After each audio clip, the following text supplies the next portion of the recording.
Coucou, bonjour à tous, j'espère que vous allez bien, que vous vous portez bien, alors je vous souhaite un bon début de semaine. Aujourd'hui, je vais parler d'un sujet récurrent, qui revient toujours, qu'on rencontre tout le temps. J'ai déjà même fait une vidéo concernant ce même sujet, et cette vidéo c'est la suite, on va dire, la vidéo 2. Alors, succube, incube, femme, mari de nuit. Beaucoup de personnes ont ce problème-là. Et ça revient de manière récurrente. Il y a des personnes qui ont prié, jeûné, qui ont fait des délivrances pour ce cas-là. Mais après, les choses sont revenues encore. Parce que ça revient de manière récurrente. Alors, comment s'en débarrasser? Succube, incube, mari-femme de nuit, comment s'en débarrasser définitivement? Et c'est le but, le thème de cette vidéo. Il existe plusieurs catégories d'esprits impurs, d'entités sexuelles. Mais on ne peut pas les chasser de la même manière, parce qu'ils ne sont pas les mêmes. Le premier point, la première catégorie, ce sont les succubes et les incubes. On sait tous que les incubes, ce sont des entités peut-être qui sont, qu'on peut dire, mâles, qui couchent avec des femmes dans le rêve. Les succubes, c'est le contraire. C'est l'entité féminin qui vient coucher avec les hommes dans le rêve. Mais il y a aussi des incubes, des succubes qui sont homosexuels. Oui, même là-bas, ça existe. Ou vous allez voir qu'il y a des incubes qui viennent sodomiser des gens, des hommes en rêve. Ou il y a des succubes qui viennent coucher avec des filles en rêve. Ceux qui ont déjà vécu ça le savent. Les incubes et les succubes sont des entités qui viennent au cours de la vie. Et ceux qui sont plus exposés sont ceux qui se masturbent ou ceux qui regardent des films à caractère sexuel, comme les films pornographiques. Quand une personne se masturbe, elle fait sortir en elle ce qu'on appelle l'énergie vitale, par le sperme ou par le liquide de la femme. Et les incubes et les succubes en raffolent. Ils utilisent l'énergie vitale contenue dans le sperme ou dans la sémence de la femme pour se nourrir. Parce que je dis toujours que cette sémence-là contient, n'est-ce pas, l'énergie divine, contient la vie. Et donc, ces personnes-là, ces parents, ces entités-là, se nourrissent de l'énergie vitale de cette personne. Et plus l'entité est nourrie, plus l'entité devient encore plus coriace et plus fort, et plus il est difficile à chasser. Mais cette première catégorie d'esprit impur peut être chassée facilement, comme je l'ai dit, avec le jeûne, avec la prière, avec certains bains, certains encens. Ça dépend aussi de la puissance que cet incube-là a eu, n'est-ce pas, en se nourrissant de ton énergie vitale. Mais c'est une catégorie qu'on peut chasser facilement. Et la deuxième catégorie, c'est l'esprit humain de sorcellerie.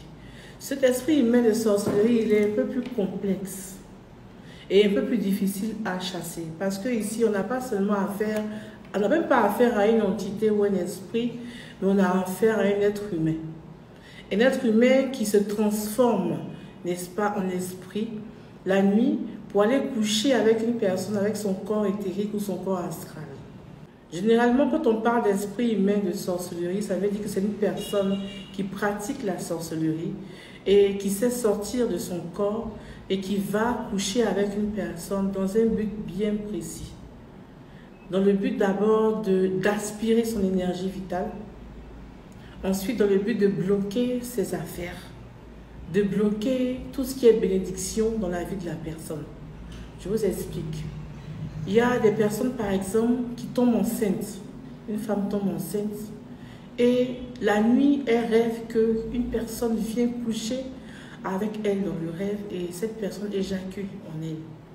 Le lendemain matin, elle a mal au bas-ventre, elle commence à saigner, elle perd le bébé. Il y a eu plusieurs cas comme ça. Ce n'est pas encore un mari de nuit, mais ça, c'est un esprit humain de sorcellerie. Et il y a des personnes, par exemple, avant que leur règle vienne, leur menstru vienne, quelqu'un vient coucher avec elle dans le rêve.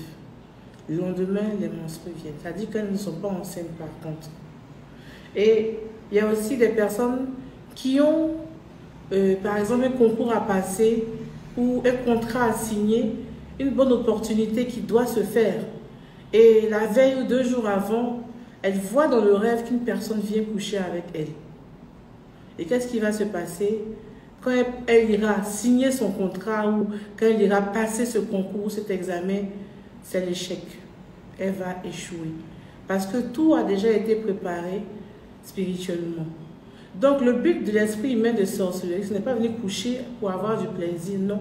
C'est coucher pour gâter. Et il y a plusieurs cas comme ça. Et c'est quand les bonnes choses doivent arriver dans leur vie qu'elles voient en rêve que quelqu'un vient coucher avec elles.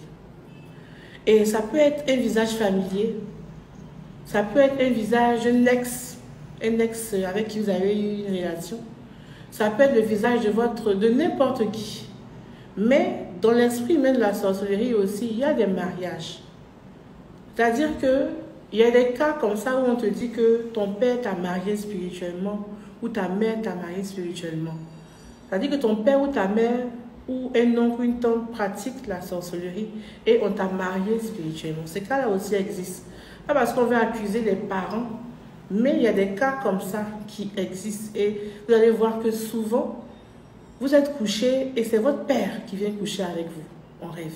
Ou c'est votre mère qui se met nue et couche avec vous en rêve. Et quand vous vous réveillez le matin, vous êtes complètement gêné. Mais qu'est-ce qui se passe? J'ai vu maman ou papa venir coucher avec moi en rêve. Il y a deux cas. Souvent, il y a des sorciers qui vont prendre leur image pour venir coucher avec vous en rêve. Ou aussi, c'est eux-mêmes directement qui sont la cause. Et ça, c'est un mariage spirituel qui a été fait dans la vie de ces personnes-là. Voilà. Et donc, mais pour pouvoir dire que c'est mon père, c'est ma mère, vraiment, c'est compliqué parce qu'on ne peut pas accuser quelqu'un sans preuve. Voilà pourquoi certaines personnes évitent même ce sujet carrément. Mais sinon, ça arrive, les mariages spirituels, ça arrive avec la sorcellerie. C'est-à-dire que la personne n'est pas mariée avec un esprit, mais c'est avec un parent, un humain en sorcellerie. Mais sa vie est bloquée dans tous les domaines. Il existe de nombreux cas comme ça. Et ce que vous devez savoir, c'est que l'esprit humain de sorcellerie, ce n'est pas une entité comme les incubes ou les succubes, mais c'est plutôt une personne physique, un humain, comme vous et moi, qui sort de son corps physique la nuit et utilise son corps astral ou son corps éthérique pour venir coucher avec une personne, avec son corps astral et son corps éthérique. Parce que tout se passe sur le plan éthérique ou le plan astral. Ce n'est pas sur le corps physique. Le corps physique est couché là, sur le lit, et pendant qu'il est couché là, le monsieur ou la femme va faire un rêve que quelqu'un vient coucher. Ce n'est pas juste un rêve. La scène se passe réellement, mais dans un autre plan. Souvent aussi, il existe qu'il y a des personnes qui sont dans certaines écoles de mystère qui apprennent, n'est-ce pas, à comment sortir de leur corps. Et s'il a vu une jeune fille comme ça dans le quartier qui l'intéresse, il la drague physiquement et cette fille ne veut pas. Et qu'est-ce qu'il va faire? Il va rentrer, n'est-ce pas, dans son rêve, aller coucher avec la fille dans le monde spirituel. Et elle, ce n'est pas une sorcière, mais c'est juste une personne qui sait, qui maîtrise, n'est-ce pas, ce qu'on appelle les sorties astrales. Et elle, quand elle va dormir, elle va rêver qu'il y a un homme qui est venu coucher avec elle, dans le rêve. Et elle se dit que j'ai un mari de nuit, ou j'ai un esprit humain de sorcellerie. Entend, celui-là, il ne vient pas pour gâter, mais lui, il vient juste pour le plaisir, vu qu'il sait comment on fait ce truc. Donc le mec qui va coucher avec elle, c'est pour le fun, quoi. Mais c'est dangereux, parce qu'il va aussi laisser des débris énergétiques négatifs dans la vie de la fille. Voilà. Ou si cette personne aussi est assez mauvaise, elle va aspirer aussi son énergie vitale. Et ça se passe réellement. Voilà. Mais tout ça, ça fait partie de cette catégorie d'esprit humain de sorcellerie. Parce que c'est aussi un être humain qui le fait, mais pas un esprit. Donc on va revenir dessus sur comment s'en débarrasser. Parce que là, il faut lutter contre un esprit de sorcellerie. Pas un esprit de mari de nuit et d'incubé, c'est différent. Voilà. Donc il faudra savoir que c'est différent. On ne chasse pas le succube comme on chasse un esprit humain de sorcellerie, comme on chasse un mari de nuit. Parce que je vais revenir sur ces thèmes-là pour que vous compreniez mieux. La troisième catégorie, c'est le succube ou l'incube qui a été lancé par magie noire. Ça, c'est une autre catégorie, un autre domaine assez dangereux. Parce que l'esprit a été lancé à une personne par magie noire. Ce n'est pas un humain, mais plutôt un esprit, une entité, mais qui est venu pour un but. Je vous explique, je vous donne un exemple. Une femme, elle est mariée avec un homme. Et ce monsieur a une autre chérie dehors. Et cette femme qui est dehors veut rentrer dans le foyer ou veut être la préférée aux yeux du monsieur pour qu'il puisse lui donner de l'argent et tout et tout. Et elle va vouloir faire un envoûtement. Elle va aller voir quelqu'un pour lui dire, ah, il faut faire en sorte que le monsieur là, il m'aime et tout et tout. Vraiment, je veux rentrer dans sa vie, je veux qu'il m'épouse, qu'il laisse sa femme ou qu'il ne la regarde même plus. Alors, dans certains cas, le magicien noir va utiliser certaines choses. Il va envoûter, n'est-ce pas, le monsieur. Et pour pouvoir envoûter le monsieur, il faut faire en sorte que la femme qui est dedans, le monsieur ne l'aime plus, ne la regarde plus, pour donner la place à son cœur pour la femme qui est dehors. Donc, ce n'est pas dans tous les cas, mais il y a certains cas. Et donc, pour ça, non seulement le magicien noir peut mettre des excréments sur la victime, la femme qui est dans le foyer, ou encore on peut lui lancer un incube assez coriace. Donc, ce qui fait qu'on lui a lancé un incube qui va aller travailler négativement dans sa vie. Elle va dans son foyer, elle va sentir qu'elle a des rapports sexuels avec quelqu'un. Et cet incube est assez dangereux parce qu'il vient par la magie noire. Quand il vient comme ça, là, il gâte tout dans la vie de la femme. Il aspire l'énergie vitale, mais aussi il lui transmet des énergies négatives dans son corps. Ce qui fait qu'elle devient repoussante. Alors le monsieur ne veut plus la sentir, l'homme marié, il ne veut plus la sentir. Elle sent mauvais, elle est devenue bizarre à ses yeux. Mais quand elle se regarde dans un miroir, elle est toujours belle. Mais quand son mari la regarde, il sent comme si elle est repugnante. Et quand c'est comme ça, l'autre aussi, l'esprit la continue de coucher, elle en rêve. Et elle-même, ça bloque tout dans sa vie. À un certain moment, elle va quitter ce foyer-là. Mais l'esprit va rester sur elle. De sorte que, j'ai parlé de ça dans la vidéo de l'envoûtement amoureux, de sorte que quand elle va vouloir même refaire sa vie avec une autre personne, elle ne pourra pas. Elle ne pourra pas. Elle va dire, j'ai un mari de nuit qui me fatigue. En temps, ce n'est pas un mari de nuit en tant que tel, c'est un incube qui lui a été lancé par la magie noire. Et donc, on doit lui enlever ça. Et il y a aussi ce cas-là. Pour pouvoir l'enlever, d'abord, je vous explique d'abord les différentes catégories pour que vous puissiez comprendre. Et ensuite, les différents remèdes après. Donc, ce cas-là est vraiment compliqué parce que ça va toucher à tous les domaines. Domaine amoureux, domaine financier, domaine, disons, de son travail. C'est pour ça que souvent, vous allez voir, depuis que cet homme-là m'a laissé, tout ne marche pas dans ma vie. Tout est gâté dans ma vie. Mon travail ne marche pas, mon commerce ne marche pas. Moi-même, personne ne me regarde. Mais c'est parce que dans ta vie, il y a quelqu'un qui vient coucher avec ton rêve, un incube qui gâte tout, en fait.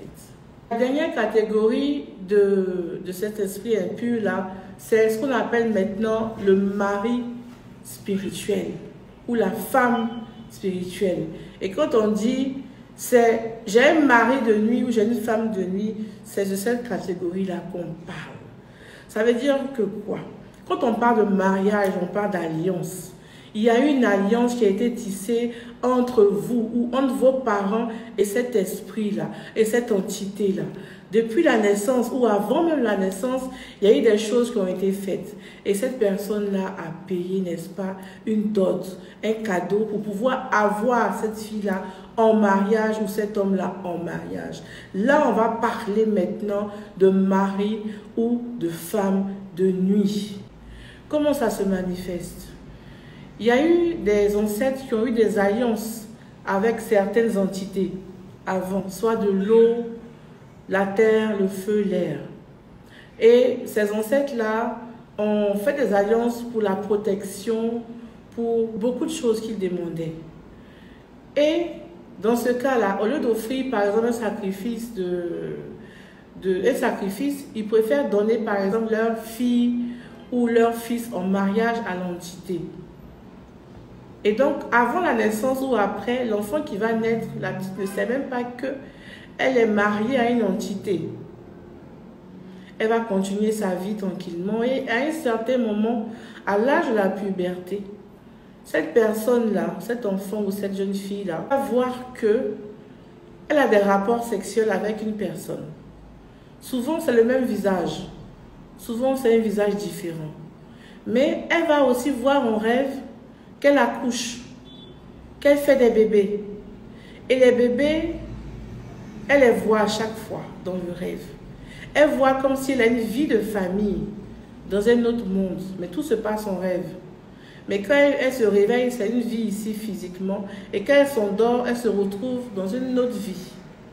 Avec ses enfants, avec son mari. Il y a plusieurs cas comme ça. Et c'est ce cas-là qu'on appelle femme ou mari de nuit. Les autres qu'on a cités ne sont pas des femmes ou maris de nuit. Et c'est ce cas-là qu'on appelle femme ou mari de nuit. Et généralement, ces personnes n'ont pas de problème de travail. Souvent, ils n'ont pas de problème d'argent. Si leur mari de nuit est gentil, souvent, elles ont beaucoup d'argent. Souvent, les affaires marchent, on les nomme dans des grandes institutions. Elles n'ont pas de problème de travail, généralement. Mais elles ont des problèmes de mariage, problème d'enfantement. Souvent, même le mari de nuit les laisse se marier à des conditions. Mais souvent, pas de mariage, pas d'enfantement. Mais si c'est affaire de travail, elles ont du travail. Généralement, ces femmes-là sont mariées à des entités de l'eau parce qu'elles-mêmes viennent de l'eau. Ça, c'est un autre sujet. Donc, la fille vit en deux mondes, ou l'homme vit en deux mondes. Et il est conscient de ça. Il y a des personnes ici, dans ce cas, qui souhaitent se faire délivrer. D'autres personnes, dans ce cas-là, qui se sentent à l'aise avec ça. Moi, j'ai connu des personnes qui me disent, moi, je vais me marier, femme de nuit, je suis à l'aise avec parce qu'il me donne ce que j'ai besoin pour vivre. C'est ça qu'on appelle mari, femme de nuit. Mais dans tous les cas, que ce soit les incubes, les succubes, les esprits humains de sorcellerie, l'incube de la magie noire ou le mari de nuit, il y a toujours un problème récurrent qu'on met à tous, qui est que la femme a toujours des problèmes de fibromes, de myomes, de kyste, dystrophie ovarienne, tout ce qui concerne, n'est-ce pas, le système génital de reproduction de la femme. Puisque pendant les rapports sexuels là, dans toutes les catégories, il y a rapports sexuels dans le rêve. Donc pendant les rapports sexuels là, il y a des débris énergétiques négatifs qui sont laissés à l'intérieur du système génital de la femme. Parce que le système génital de la femme, c'est un réceptacle, c'est comme ça. Voilà comment est l'utérus, pour ceux qui ne savent pas. L'utérus est un réceptacle. Bientôt, je vais faire une conférence sur la puissance spirituelle de la femme. Donc, vous allez sur cette conférence-là. Donc, ce réceptacle-là, il reçoit beaucoup de choses. Il reçoit l'enfantement. Donc, les dépôts énergétiques, là, ça reste dedans. Donc, ça crée des maladies physiques après. Parce que vous savez que les fibromes et tout. Donc, la plupart des femmes qui viennent me voir et qui ont des problèmes au niveau de leur appareil génital, quand je leur demande s'il y a des rapports sexuels en rêve, 99% oui, il y a des rapports sexuels en rêve. Alors, comment s'en débarrasser? Comme je disais, il ne faut pas généraliser. Vous dites, bon, priez jeune, fais des bains, ça va partir. Utilise cette huile, ça va partir. Parce que chaque cas est personnel. Les incubes, les succubes, comme je dis, on peut les chasser avec le bain de sel. On peut les chasser avec les prières, le jeûne. On peut les chasser avec l'hysope, le basilic, en faisant des bains. Mais pour ces personnes-là particulièrement, il faut vivre la chasteté pendant un temps. Moi, je recommande même 6 mois, 1 an de chasteté. 6 mois, 1 an de chasteté si la personne n'est pas mariée. Parce que tu peux te délivrer aujourd'hui d'un incube, d'un succube. Mais tu vas encore coucher avec une personne qui a ce problème-là. Tu vas aussi récupérer encore. Tu vas ouvrir la brèche encore. Et tu seras encore dans un cercle vicieux qui ne va pas finir. Donc, il est recommandé de faire des bains, c'est vrai, des prières et tout. Ça va les faire partir. Mais il faudra d'abord fermer aussi la porte de la masturbation et de tout ce qui est film sexuel. Mais de vivre la chasteté au moins 1 an. Au moins 1 an pour pouvoir s'en débarrasser définitivement. Maintenant, concernant les esprits humains de sorcellerie, il faudra faire un cheminement contre la sorcellerie. L'esprit de sorcellerie, l'esprit humain de sorcellerie, il faut faire un combat spirituel. Un combat de 27 jours, 27 jours, 27 jours, au moins 3 fois. Quand je dis 27 jours, c'est 9 jours fois 3, ce qui fait la neuvaine. Une neuvaine fait 9 jours. Donc, il faudra faire 9 jours de prière multipliés par 3, des prières de combat. Donc, ceux qui viennent ici, je leur donne des cheminements à faire pendant 27 jours. Et on peut multiplier ça 3 fois. Faire un combat avec la bougie neuvaine. La bougie neuvaine, c'est une bougie qui reste allumée 9 jours sans s'éteindre. Donc, tu prends 9 jours de jeûne, tu coupes le soir sans manger de viande ni de poulet. Et tu allumes ta bougie neuvaine qui va rester 9 jours sans s'éteindre. Et pendant ces 9 jours, tu fais des prières de combat avec certains encens, comme la saphoïdita, comme le sang de dragon. Il existe l'huile ou le parfum à saphoïdita, ou l'huile ou le parfum de sang de dragon, que vous allez utiliser avec du sel pour faire un bain durant la période. Voilà. Et vous vous lavez avec ça. Ici déjà, on a déjà ça en bain. On vend déjà ça en bain, accompagné du sel pour pouvoir lutter contre tout esprit de sorcellerie. Et vous allez aussi utiliser les encens. L'encens à saphoïdita, l'encens sang de dragon, l'encens thorax, l'encens pontifical, que vous allez mettre dans, n'est-ce pas, dans un encensoir et faire la fumigation. C'est chaque jour pendant la période des 27 jours. Si vous voulez, vous pouvez venir ici au cabinet pour plus ample information concernant le cheminement. Mais déjà, sachez que vous devez acheter une bougie neuvaine pour commencer. Il y a aussi un secret que je vais vous donner concernant tout ce qui est esprit humain de sorcellerie. Vous allez acheter une barre de fer. Vous allez acheter un seau, un fourneau avec du charbon. Vous allez allumer le feu dans le fourneau. Et vous allez prendre la barre de fer là et la mettre dans le fourneau. Pendant ce moment-là, vous allez prendre de l'eau et le mettre dans le seau.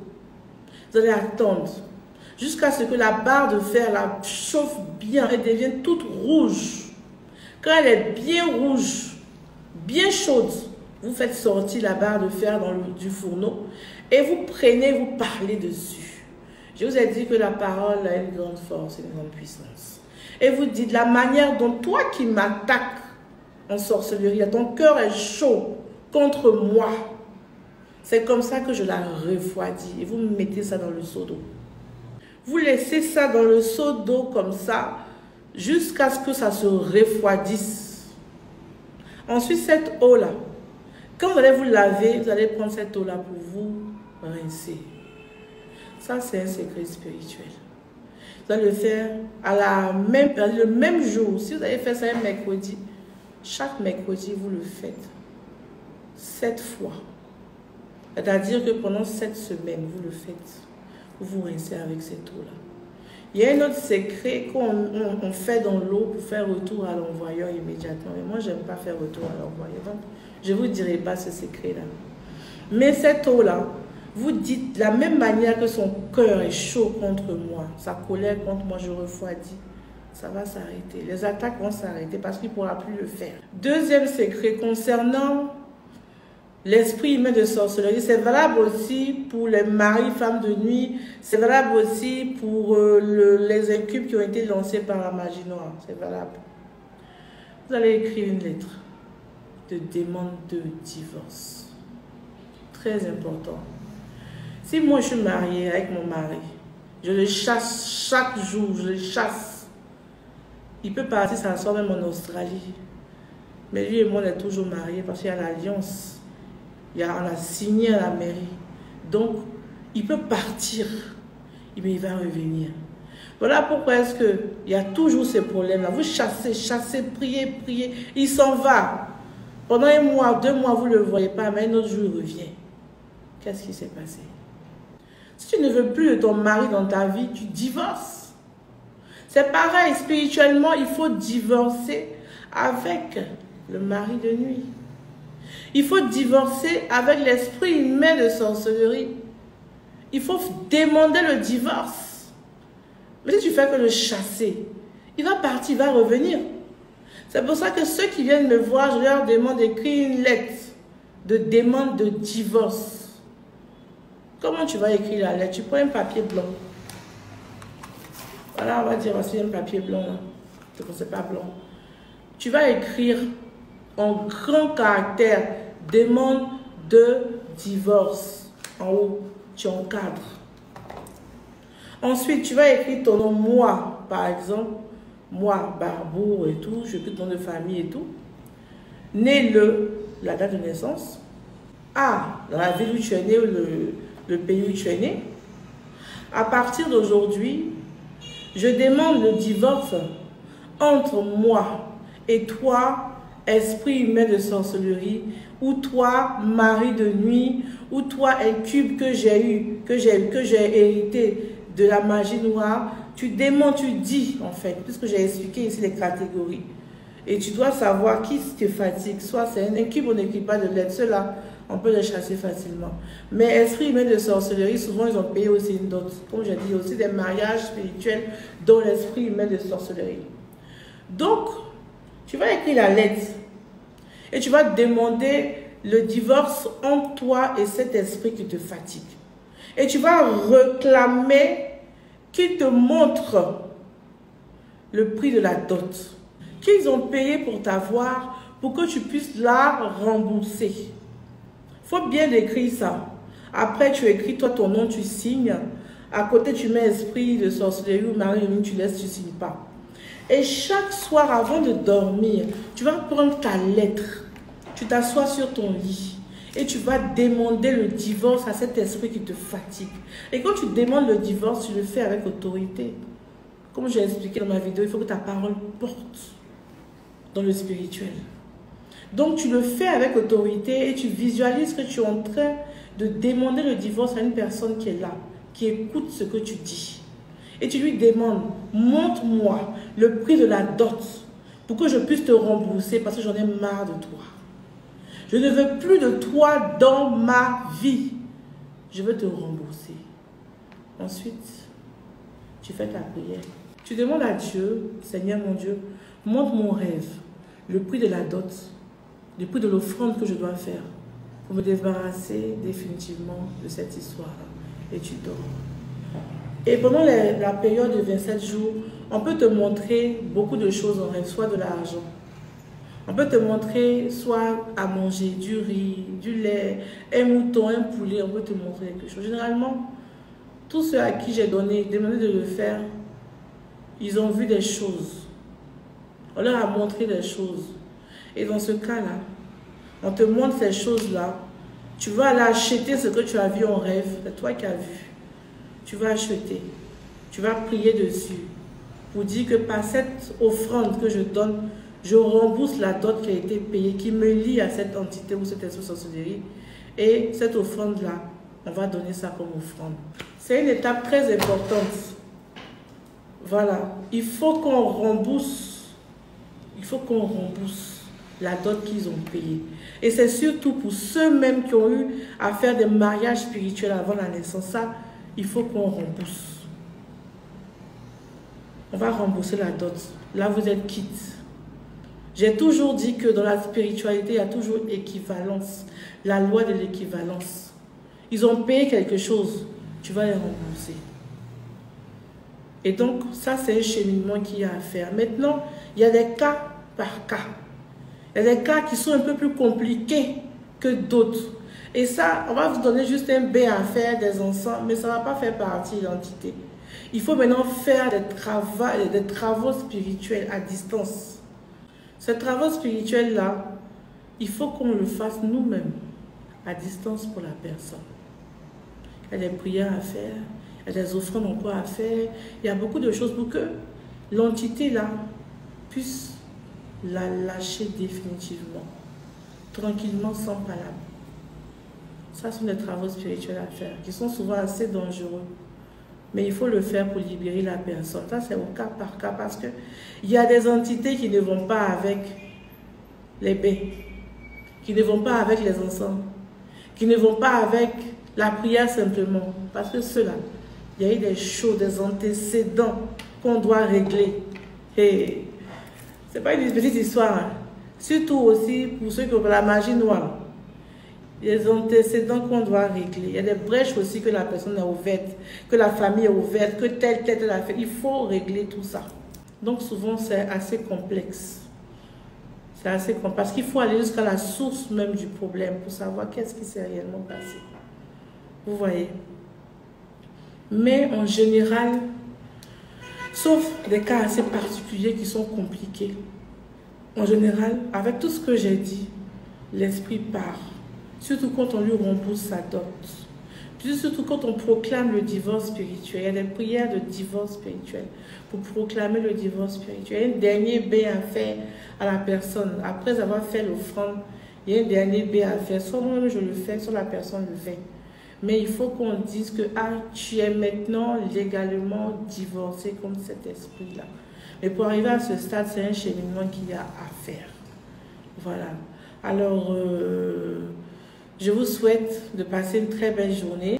Pour ceux qui veulent prendre rendez-vous au cabinet, vous pouvez le faire au numéro qui s'affiche là maintenant sur la vidéo. Voilà. Et aussi pour la formation, n'oubliez pas, c'est le 29 avril de cette année, bien sûr. Vous pouvez aussi appeler à ce numéro pour vous inscrire pour la formation. Et surtout, je vous dis toujours, ne cliquez pas sur les liens qu'on vous envoie. Je n'envoie jamais de demande d'amis à quelqu'un. J'ai mon compte, celui-là, et aussi j'ai mon compte personnel où c'est écrit Farah Barbour Nekbadrou. Ça, c'est mon compte personnel. Voilà. Et donc, un autre compte, ce n'est pas mon compte. Ils ont même créé un groupe où ils sont presque 2000 personnes. À chaque fois, je leur dis que ce n'est pas moi qui ai créé le groupe. J'ai fait tout pour entrer dans le groupe là, mais on ne m'écoute pas. Et les gens continuent de se faire arnaquer. Même pas plus tard qu'hier encore, il y a des gens qui se sont fait arnaquer. Donc vraiment, faites très attention. Ma seule page, c'est celle-là, la page officielle. Si vous voulez regarder sur Facebook, remontez, vous allez voir que la personne vient tout juste d'ouvrir son compte. La personne a au moins 20 amis, 30 amis. Ce n'est pas moi. Faites très attention. Je ne fais pas de consultation astrologique. Je fais des consultations en ligne. Tout ce qu'ils ont dit, tout ça, c'est pas ça. Vous voulez avoir les bonnes informations, appelez ce numéro-là, le numéro de mon assistante personnelle. Il y a d'autres numéros, voilà, mais c'est plutôt pour les achats, pour les directs et tout. Voilà. Et il y a un numéro, je vais pas tous les numéros, même vous allez voir. Donc, portez-vous bien, que Dieu vous garde.